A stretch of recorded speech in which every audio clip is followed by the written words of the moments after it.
नाजरीन, मैं आज आपको कहानी सुनाने लगा हूँ। ये बेसिकली कहानी है पेंट बॉल की। ये बात है 1960s की, जब पेंट बॉल गेम नहीं बल्कि पेंट बॉल को एज आ मार्कर के तौर पे यूज़ किया जाता था। अमेरिका के कबायली इलाकों में उस टाइम कुछ लोगों का जो ज़रिया मार्च था वो माल मवेशी हुआ करता था। तो उस माल मवेशी को लेके अक्सर उनका झगड़ा रहा करता था कि उन्हें पता नहीं चलता था कि ये जानवर किसका है। तो उसको उन्होंने बताने के लिए कि जानवर किस कबीले का है, उन्होंने एक मार्कर के तौर पे उसे यूज़ किया पेंट बॉल को। और हर कबीले का एक मखसूस कलर होता था जो कि जानवर पे लगा दिया जाता था। उसके बाद ये आहिस्ता आहिस्ता इस तरह चलता गया और 3 दोस्त थे जो कि हर वीकेंड पे बैठ के डिस्कशन किया करते थे। एक दफ़ा उनकी डिस्कशन पेंट बॉल पे चली ऐसे ही, तो पेंट बॉल पे चलते चलते उन्होंने इसको एज अ गेम इंट्रोड्यूस कराने का फ़ैसला किया। तो उन तीनों में से जो एक दोस्त था उसने इसके रूल्स भी लिखे और इसको एज अ गेम इंट्रोड्यूस कराया 1970s में। जो फर्स्ट गेम पेंट बॉल की खेली गई थी वो 1970s में खेली गई। उसमें 12 प्लेयर्स ने कम्पीट किया था एक दूसरे के साथ। उसके बाद इसको उन्होंने आहिस्ता आहिस्ता जो है वो इंटरनेशनल लेवल पे इसको लेके चले गए। और आज के जो स्टैट्स हैं वो 6.5 मिलियन प्लेयर्स जो हैं करंटली इस पेंट बॉल को खेलते हैं, एंजॉय करते हैं। ऐसे ही हमारे जो ओनर हैं उन्होंने इस पेंट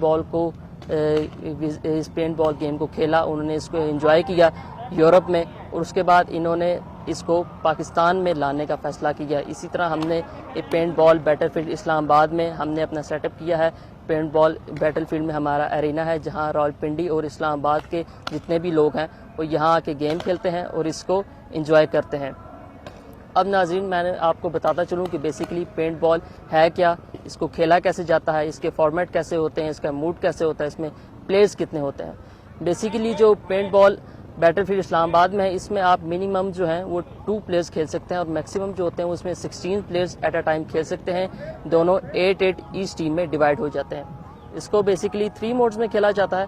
एक है कैप्चर द फ्लैग, सेकंड है फ्री फॉर ऑल और थर्ड है एलिमिनेट द एनिमी।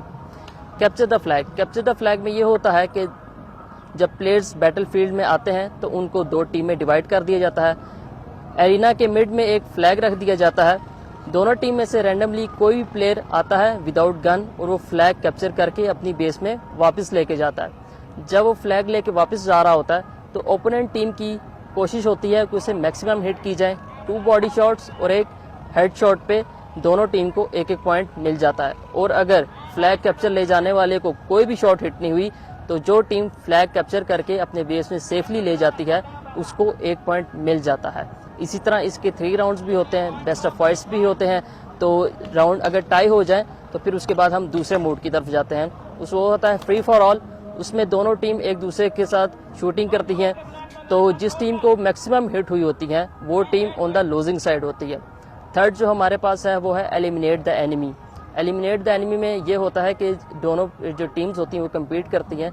तो जिस प्लेयर्स को अगर 2 बॉडी शॉट और एक हेड शॉट हिट हो जाता है तो वो रेफरी उसे कुछ टाइम के लिए उसे जो है फील्ड से एलिमिनेट कर देता है और फिर अपना जो उसका टाइम स्पैन होता है 1 मिनट, उसके बाद उसको फील्ड में दोबारा उतार दिया जाता है और फिर गेम दोबारा से ऐसे ही चलती है। और जिस प्लेयर्स को मैक्सिमम हिट होती है वो ऑन द लूजिंग साइड होता है।